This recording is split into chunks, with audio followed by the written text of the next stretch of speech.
What if you woke up tied to a chair? And the man standing in front of you wasn't just a stranger, but a serial killer? Tonight, I'll share with you 3 real stories of people who lived through that nightmare and survived. Story 1. Kara Robinson. It was a summer morning in South Carolina in 2002. 15-year-old Kara Robinson was outside watering plants at her friend's house. A man pulled up in a car, friendly at first, until he showed her a gun. He forced her into the car, drove her to his apartment, and tied her up. Kara's heart was racing, but she stayed calm. She studied everything around her: the smell of his cologne, the photos on the fridge, the cigarette brands on the table. She knew every detail could save her life. When the man went to take a shower, Kara made her move.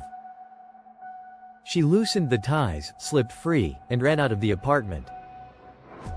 She escaped to a neighbor's house, safe at last. Later, her sharp memory gave police everything they needed. They tracked down the man, Richard Evonitz, a serial killer who had claimed the lives of other young girls. Because of Kara, he would never hurt anyone again. She didn't just save herself. She stopped a monster. Story 2. Mary Vincent. Now we go back to California, 1978. Mary Vincent was only 15. She had run away from home and was hitchhiking, desperate to get somewhere safe. A man named Lawrence Singleton stopped and offered her a ride. He looked like a harmless, older man, but inside his van, Mary's nightmare began. He attacked her brutally.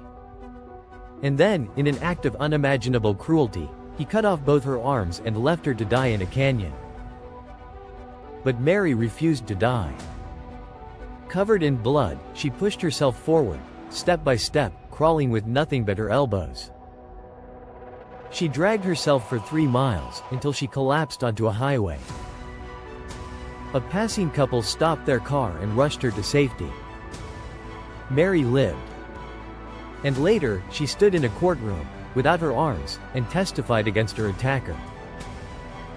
Her bravery put Singleton behind bars. Mary Vincent lost her arms. But she never lost her will to fight. Her story is one of the greatest tales of survival ever told. Story 3. The Golden State Killer victim. Our third story takes us again to California, in the late 1970s. The state was haunted by a man later known as the Golden State Killer. He would break into homes at night. He would tie up his victims. He would terrorize families. One night, he targeted a young mother. She was tied, her child crying in the next room.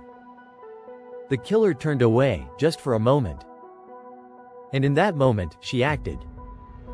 She slipped out of her bindings. She grabbed her child. And she ran into the night, barefoot, screaming for help. That escape gave investigators key information. Information that would later help build the profile of one of the most notorious serial killers in American history. It helped bring justice to countless victims. 3 women.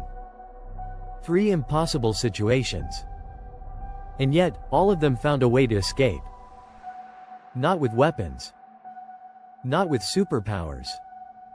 But with courage, instinct, and the will to live.